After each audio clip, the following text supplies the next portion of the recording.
ജനവാസ മേഖലയല്ലാതാക്കി മാറ്റുക, അവിടെ നിന്ന് ജനങ്ങളെ തുടച്ചു നിൽക്കുക, ഗസ ഇസ്രായേലിനോട് അനക്സ് ചെയ്യുക എന്നുള്ളതാണ്. അത് ഒരു ദീർഘകാല പദ്ധതിയായിട്ട് തന്നെയാണ് എടുക്കുന്നത്. ഉടൻ തന്നെ സാധ്യമാവുന്നതായിട്ട് ബെഞ്ചമിൻ നെതന്യാഹു കരുതുന്നുണ്ടാവില്ല. കാരണം അതിന് ഒരുപാട് പ്രായോഗിക തടസ്സങ്ങളുണ്ട്. ഒന്നുകിൽ 22 ലക്ഷം മനുഷ്യരെ കൊന്നു തീർക്കണം. 22 ലക്ഷം മനുഷ്യരെ കൊല്ലുക എന്ന് പറഞ്ഞാൽ നല്ല പണച്ചെലവുള്ള പരിപാടിയാണ്. പിന്നെ ബോംബിട്ട് കൊല്ലാൻ തന്നെ നല്ല കാശ് ചെലവുണ്ട്. 22 ലക്ഷം പേരെ കൊല്ലാൻ ഇപ്പോൾ 2 വർഷം ആകാൻ പോകുന്നു. ആ 2 വർഷത്തിനുള്ളിൽ തന്നെ 50,000 പേരെ അവർ കൊല്ലാൻ കഴിഞ്ഞിട്ടുള്ളൂ. അപ്പോൾ ഇത്രയും ആളുകളെ കൊല്ലണമെങ്കിൽ ഒന്നുകിൽ വലിയ ഗ്യാസ് ചേമ്പറുകൾ സ്ഥാപിച്ച് ആളുടെ കൂട്ടത്തോ ട്രെയിനിൽ കൊണ്ട് ഗ്യാസ് ചേമ്പറിലിട്ട് കൊല്ലണം. പക്ഷേ 22 ലക്ഷം പേരെ കൊല്ലുക എന്ന് പറഞ്ഞാൽ അത് അത്ര പ്രായോഗികമായ എളുപ്പമല്ല. പിന്നെ വലിയ പണച്ചെലവുമുണ്ട്. ബോംബിനൊക്കെ വലിയ പൈസ കൊണ്ട് വരും. അപ്പോൾ അവർക്ക് ഏറ്റവും എളുപ്പമുള്ള പണിയെന്ന് വെച്ചാൽ പട്ടിണി കിട്ട് കൊല്ലുക എന്നുള്ളതാണ്. അതിനാണ് ഈ പണച്ചെലവില്ല. അപ്പോൾ പട്ടിണി കിട്ട് കൊല്ലുക എന്നുള്ള തന്ത്രമാണ് ഈ ഉപരോധത്തിലൂടെ അവർ പയറ്റുന്നത്. പക്ഷേ അപ്പോഴും ഈ എത്ര പേര് എത്ര നാളുകൊണ്ട് കൊല്ലപ്പെടും എന്നുള്ള കാര്യത്തിൽ അവർക്ക് കൃത്യതയില്ല. അതുകൊണ്ടാണ് ഇതിൻ്റെ ദീർഘകാല പദ്ധതി എന്ന് പറയുന്നത്. അപ്പോൾ അങ്ങനെ അതിനിടെ തന്നെ ഈ ആളുകൾ ഡിസ്ലൊക്കേറ്റ് ചെയ്യാനുള്ള വേറെ ചർച്ചകൾ കൊണ്ടുവരിക, അങ്ങനെ നറേറ്റീവ് സൃഷ്ടിക്കുക.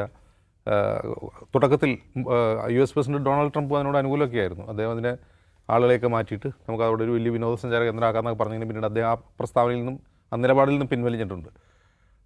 പക്ഷേ നമ്മൾ 2023 ഒക്ടോബർ 7 ശേഷം കണ്ടതിനേക്കാൾ കുറേ കൂടി അന്താരാഷ്ട്ര സമ്മർദ്ദം ഇപ്പോൾ ഇസ്രായേലിന് മുകളിലുണ്ടെന്ന് നമുക്ക് കാണാൻ കഴിയും.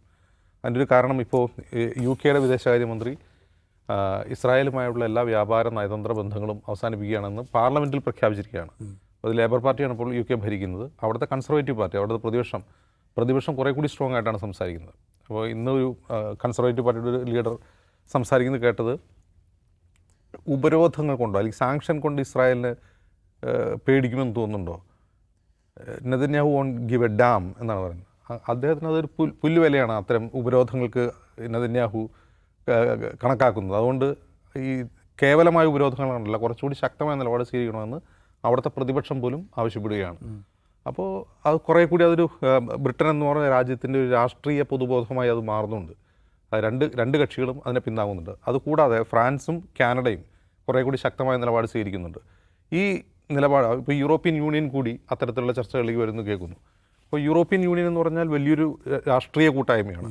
ആ രാഷ്ട്രീയ കൂട്ടായ്മ എന്ന് പറയുമ്പോൾ ഇപ്പോൾ അമേരിക്കയുടെ GDP, അമേരിക്കയുടെ സൈനിക ശക്തിയോടൊക്കെ തുലനം ചെയ്യാവുന്ന ഒരു രാഷ്ട്രീയ കൂട്ടായ്മയാണ് യൂറോപ്യൻ യൂണിയൻ. അവർ കൂടി ശക്തമായൊരു നിലപാട് സ്വീകരിക്കുകയാണെങ്കിൽ, ഇപ്പോൾ അതിൽ ജർമ്മനിയാണ് കുറേ കൂടി ഇസ്രായേലിന് അനുകൂലമായിട്ട് നിൽക്കുന്നത്. ജർമ്മനി കൂടി ആ നിലപാട് മാറ്റിക്കഴിഞ്ഞാൽ ഒരു പക്ഷേ അതൊരു അന്താരാഷ്ട്ര സമ്മർദ്ദമായി മാറും.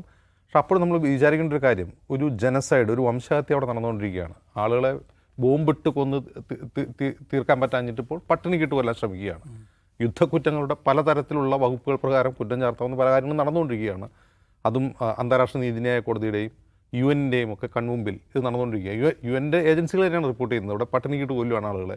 നിലവിൽ 1350 പേർ മരിച്ചു കഴിഞ്ഞു, 14,000 കുട്ടികൾ മരിക്കാൻ പോകുന്നതെന്ന് UN-ൻ്റെ ഒരു ഏജൻസി തന്നെയാണ് വിളിച്ചു പറയുന്നത്. എന്നിട്ടും UN എന്ന സ്ഥാപനം എന്തിനു വേണ്ടി സ്ഥാപിതമായി എന്ന് പോലും ആളുകൾക്ക് മനസ്സിലാവാത്ത രീതിയിൽ അത് നിശബ്ദമാണ്. ഇപ്പോൾ ആൻ്റണിയോ ഗുട്ടറസ് ഈ യുദ്ധം തുടങ്ങിയ സമയത്ത് അദ്ദേഹം വാചാലനായിരുന്നു.